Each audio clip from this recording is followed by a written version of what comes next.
وعلى آل إبراهيم إنك حميد مجيد সম্মানিত ব্যবসায়িক নেতৃবৃন্দগণ আসসালামু আলাইকুম ওয়া রাহমাতুল্লাহ। আমরা সেই সংগঠন হতে চাই যারা কথা বলবে কম, শুনবে বেশি। যখন আমরা আপনাদের কাছ থেকে আপনাদের সমস্যা শুনবো, আপনাদের প্রয়োজনটা আমরা শুনতে পারবো, তখন আমরা একটি বাস্তব নির্ভর, বাস্তবায়নযোগ্য এবং যেটা আপনাদের প্রয়োজন সেরকম একটি ইশতেহার আমরা ঘোষণা করতে পারবো ইনশাআল্লাহ। আমরা এখন এমন অবস্থায় আছি যেখানে আমরা মানুষের কাছে যাচ্ছি এবং বলছি যে আপনাদের সমস্যাগুলো আমাদেরকে বলুন। কোন সমস্যা আপনাদের কষ্ট দিচ্ছে, কোন বিষয়ে আপনাদের এর আগে কোনো জনপ্রতিনিধি কাজ করেনি, আপনাদের এই সমস্যাগুলো নিয়েই আমরা আমাদের দিক নির্দেশনা ঠিক করবো ইনশাআল্লাহ। আজকে আপনাদের কাছে আসা সেই পরিকল্পনার অংশ হিসেবে আজকে কিন্তু আমরা ভোট চাইতে আসি নাই, আজকে আমরা শুনতে আসছি। আমরা যদি শুনি তাহলে হয়তো আমরা আপনাদের খেদমতটা সঠিকভাবে করতে পারবো ইনশাআল্লাহ। আমরা আপনাদের কাছ থেকে আহ্বান করছি, আজকে যদি সম্ভব হয় আমাদেরকে বিস্তারিত বলুন। যদি আজকে সম্ভব না হয় আরও বিস্তারিত হবে আমাদের সাথে যোগাযোগ করবেন, আমাদের নেতৃবৃন্দদের সাথে যোগাযোগ রক্ষা করবেন ইনশাআল্লাহ। আপনাদের যা প্রয়োজন সেটা যদি আমাদের স্থানীয়ভাবে সমাধান করা সম্ভব সেটা আমরা করব। যদি সরকারের সাথে যোগাযোগ করতে হয় সেটা আমরা করব এবং যা সামগ্রিক যা প্রয়োজন ইনশাআল্লাহ আমরা সেটা করার ওয়াদা করে যাচ্ছি ইনশাআল্লাহ। আমরা যতটুকু বুঝতে পারছি আপনাদের সাথে মাঠে সবার সাথে চলাফেরা করে তিনটি মূল সমস্যা আমাদের কষ্ট দিচ্ছে।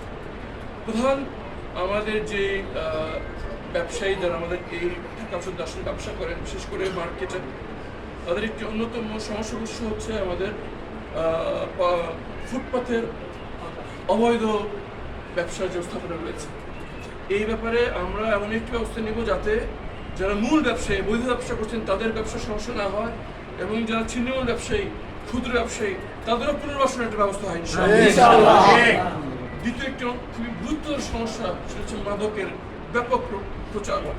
আমাদের খুব কাছে একটি পবিত্র স্থান রয়েছে যেখানে আল্লাহর একজন ওলি শুয়ে রয়েছেন, ইবাদতের স্থান হওয়ার কথা ছিল, কিন্তু সেখানে আমরা দেখেছি মাদকের একটি আখড়া হয়ে দাঁড়িয়েছে। মাঠে ঘাটে প্রকাশ্যে মাদক বিক্রি হচ্ছে।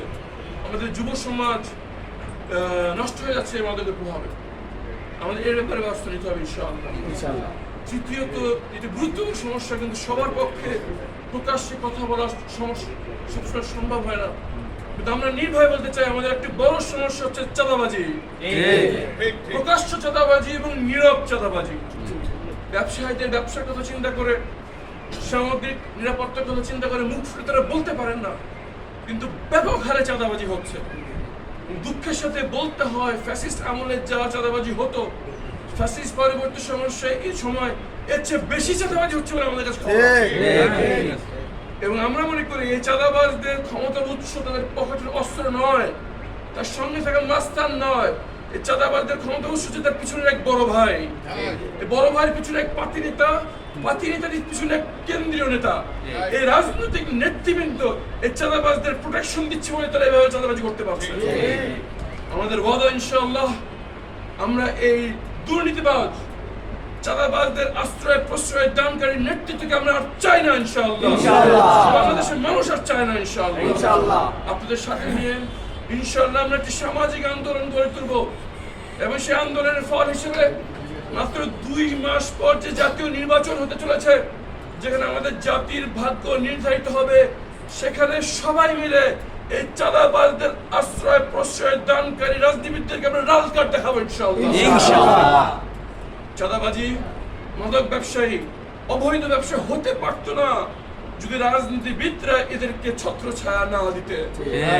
আমরা এমন রাজনীতিবিদ চাই যারা বৈধ ব্যবসাকে সমর্থন দিবেন, বৈধ ব্যবসায় উৎসাহিত করবেন, অবৈধ ব্যবসাকে কোনো মতে যদি গড়ে উঠতে না পারে সেই জন্য বাধা প্রদান করার কথা, কিন্তু হচ্ছে উল্টোটা। সুতরাং ভাইয়ের আমার, আমরা যদি দেশকে পরিবর্তন করতে চাই, আমরা যে দেশ পেয়েছি এর চেয়ে উন্নত একটি দেশ যদি আমাদের পরবর্তী বংশধরদের জন্য আমরা রেখে যেতে চাই, তাহলে রাজনৈতিক ধারার পরিশুদ্ধ হওয়া দরকার, রাজনীতিবিদদের পরিশুদ্ধ হওয়া দরকার, নতুন রাজনৈতিক শক্তি দরকার যারা বৈধকে সমর্থন করবে,